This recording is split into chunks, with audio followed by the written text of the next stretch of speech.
These things are very good for sore, cracked, chipped.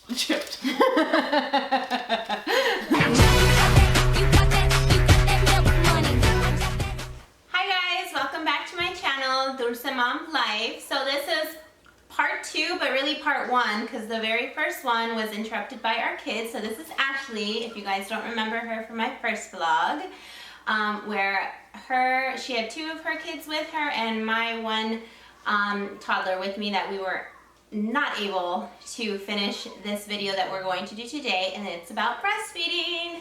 So hi Ashley, thanks for joining me again. So this time we're going to try to run through 3 things that really have helped us in our breastfeeding journey.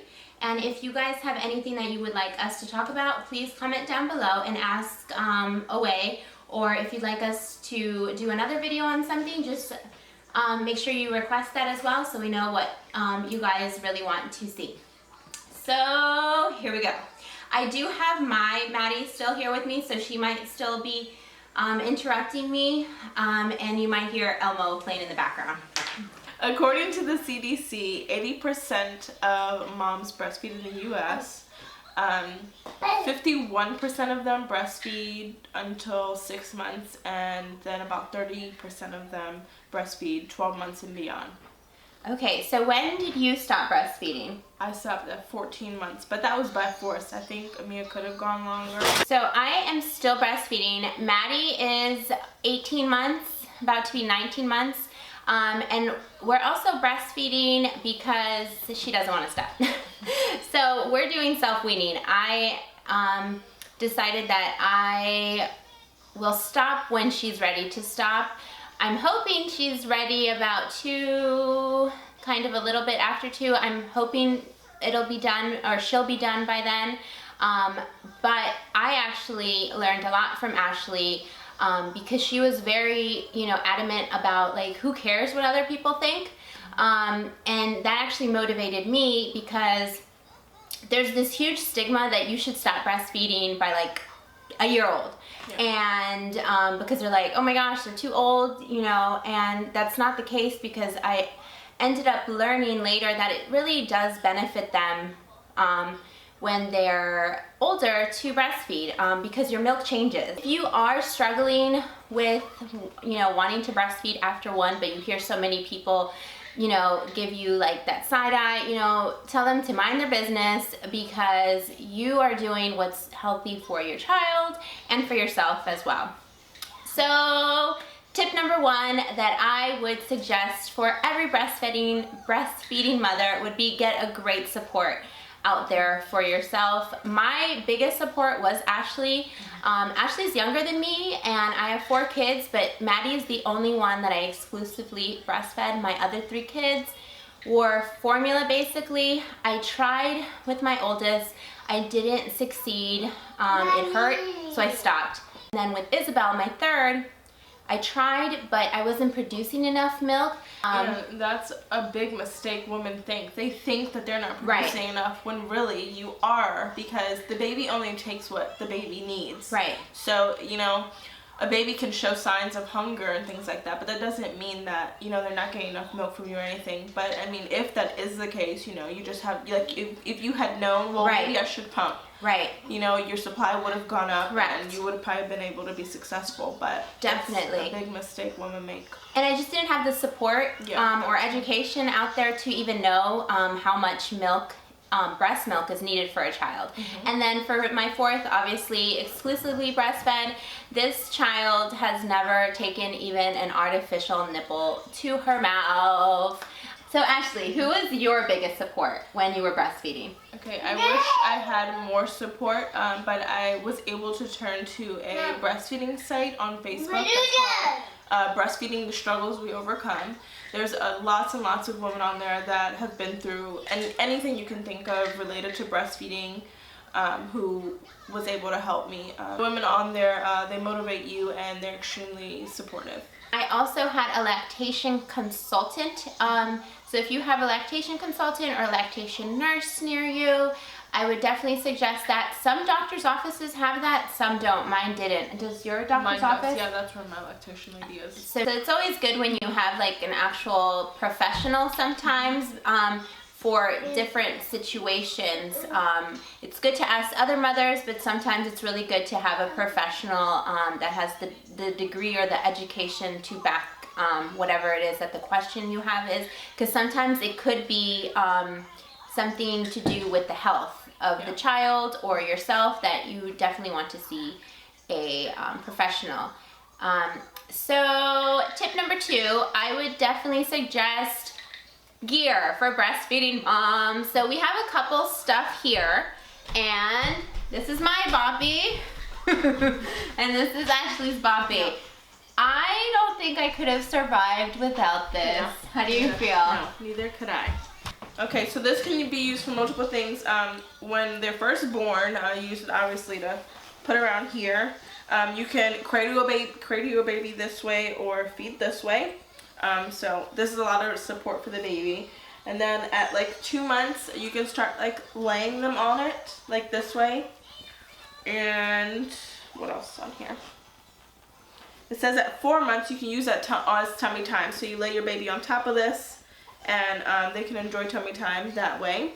And lastly, for 6 months, when they should be sitting up, you can just use this as a little prop thing to sit them up on. So this is extremely useful and very, very helpful.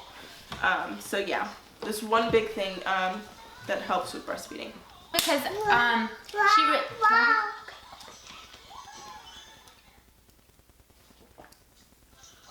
and we also have these, and these are your Soothy gel pads. I can open mine. You want to open it? Yeah. And I lived for these when you first start breastfeeding.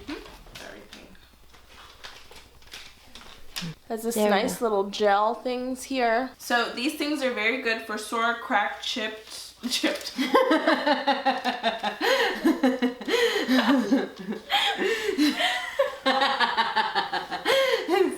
you imagine? Your nipples getting chipped, right? Oh my god. Okay. These are good for sore, cracked, bleeding nipples.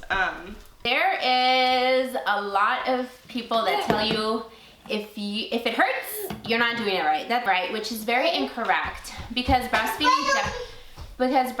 really does hurt for some women. And MJ was, holding the areola and latching on correctly, but it just hurts. It really does. And it stopped hurting for me after 2 weeks. I don't know how long it took you. Yeah, 2. same. So if someone tells you, oh, you're doing it wrong, ignore that. I mean, it could be that the baby is latched wrong, and I would definitely have someone look to make sure that the baby's latching on correctly. But don't think that it shouldn't hurt, ever. What was your experience in the pain? It is painful. It's definitely, you probably would want to see a lactation consultant or someone who has a lot of experience and knowledge behind breastfeeding and the correct latch and things like that. So your nipples might bleed. They will most likely crack, but don't be afraid. If you're pumping, if you see blood in your breast milk, it's okay, because I freaked out. I remember when I first saw blood, I was like, ah! And I'm like, can the baby drink that? Is that okay? And then my lactation consultant said it was fine. Now, I don't know what would you do? Would you only use the gel pads? Yeah, I used the gel pads, and then with my second baby, with all the cracking and things like that, my lactation consultant actually told me the best thing you can do is just let them air out, let it air dry, go topless around the house for a couple hours. She told me that oxygen was the best thing to help with that kind of stuff. And it was actually true. With the gel pads and all that, like, I would still be bleeding and cracking, things like that. They did soothe me a lot. They were definitely helpful. Topless, that definitely helped a lot. So another pain that could occur is engorgement, and that's when you are completely full of milk And it's just not letting down fast enough. That's how I felt. I think I was engorged. As soon as my milk came in, I remember the feeling of, ta-da, like I got milk. But at the same time, I was like, had so much milk. It was so painful. And I was like, oh my gosh. I was worried that I was not gonna have enough milk, and then all of a sudden I have so much milk. Yeah. How did you get rid of your engorgement, or how did you ease your pain? I used the Breast Therapy 3-in-1 by Lanolin. That was very helpful. It's hot and cold. I mean, the best thing you can do is nurse, and if you absolutely have to, just go ahead and pump until you feel very comfortable. Yeah. I think I was engorged, or I felt the engorgement for maybe a week. Yeah, I was gonna say same. Yeah, it was probably like a week of engorgement. So then another pain that might occur after engorgement is a plugged duct or mastitis, because you have so much milk coming in that the baby possibly is not completely emptying you out, or it's just so much coming that one might get plugged. There's so many reasons why you could get a plugged duct, so make sure you see a medical professional for this. If it becomes more, I feel like if it becomes more than a day, because you could catch an infection. I remember I caught mastitis twice. I think I texted you and you told me to just keep breastfeeding. And then I asked my lactation consultant as well, and she told me to breastfeed because the baby actually can suck so much harder than a pump can. So she actually unclogged my duct, and you literally kind of can feel it. And I had flu-like symptoms. It just, like, my body hurt. My temperature rose up, and it was like in the middle of the night, and it was so painful. It was so painful for her to breastfeed, but at the same time, it felt good because she was, trying to unclog my duct, and it went well. And ever catch mastitis? I never caught it, but I almost did. And again, that's when the Breast Therapy 3-in-1 comes in. They also help with mastitis. When I started to feel like one was coming, I definitely, put on the heat pad. I nursed, and then after I would nurse, I would put on the cold pad, and I think I was able to go ahead and get that duct drained all the way.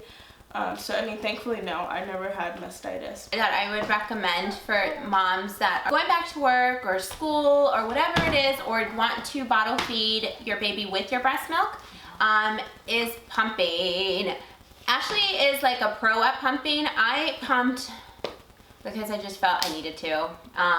But Maddie never took the bottle, so I literally felt like I was throwing away the milk. So what I ended up doing was usually giving her a bath in milk in my breast milk, because she has really sensitive skin, and breast milk really helps in it with everything. So I would give her a bath with my breast milk, and I just pumped at work just to keep my milk production going. But you're really good at pumping because you work a full, I work 12-hour shifts 3 days a week, so I have to pump. Thankfully, both of my kids took a bottle, so my milk wasn't really going to waste. But I mean, one thing about breast milk is you can freeze it for up to 6 months, and later on you can use it for baths, you can make lotion out of it, you can make chapsticks, you can really do anything with it. And your baby is actually teething right now, and she just made a breast milk popsicle. Yeah. Oh, it's liquid gold. They call milk, or breast milk, liquid gold. Yes. I should remember what it's called. So do not let what we're saying about the pain discourage you. We just want for you to know that the pain will be there, but there is a rainbow at the end of the day. We found enjoyment, me and Maddie, at the same time, and the bonding is absolutely wonderful. When would you say you stop feeling pain? I stopped feeling pain like at the 2-week mark. Engorgement, like from the time it starts to the time it ends is about a week. Yeah. Yeah. And then every breastfeeding, mom is completely different. There's some moms that had no pain at all, and it was like smooth sailing, just like labor. Everyone's labor is completely different. Don't be discouraged. Keep moving on. And then another thing that we didn't show were these little pads. Once your milk does come in, you will have a lot of milk, and when one child's breastfeeding, the other boob will leak. Will definitely leak. For not all women though. No. I see some women on my like breastfeeding page that say, "Oh, I don't know what it feels like to leak or anything like that." So I mean, if you are a leaker like we were, then these are very, very helpful. So there's some of these, but that you can just wash. So for those of you that don't like to throw things away and would rather wash them, there are ones like that. They're made out of cotton. They're made out of cotton. They're really nice, and they're not expensive at all. You just pop them in the washer machine. So those were some of our gear that we used in our breastfeeding journey. If you guys have any that you would like to recommend to others, make sure you comment. Tip number 3, clothes. Be aware of what you're wearing, because you don't have to go buy nursing shirts and stuff like that. I didn't. What I would do was buy a lot of flowy shirts or cardigans or something that would be able to rip off. Easy access. Easy access. Didn't wear any dresses or anything that was like a full onesie kind of thing, because there's not easy access for that. I lived in tank tops. You live in tank tops. I live in tank tops. That's true. It's so what I do a lot, and I think you do it a lot as well. We usually wear like camis underneath our shirts. Yeah. And sometimes what I end up doing, because some of these camis, like they have this little strap that you can make it go down more. So that way when the baby breastfeeds, literally I can put her right here, and I still am not showing my stomach or my back. Yeah. Or if you're I very have modest about your body, then camis are always the go-to under your shirts. Yeah, because I don't know about Amia, but MJ hated the wraps. Like, she did not like me to wrap her up. Like, she would like kick and throw. The cover-ups. The cover-ups, she hated those. I don't those. really like that. So that was tip number 3. So I think that's it. If you guys have any questions or anything you'd like us to talk about in particular, just comment below and let us know. Bye. Bye.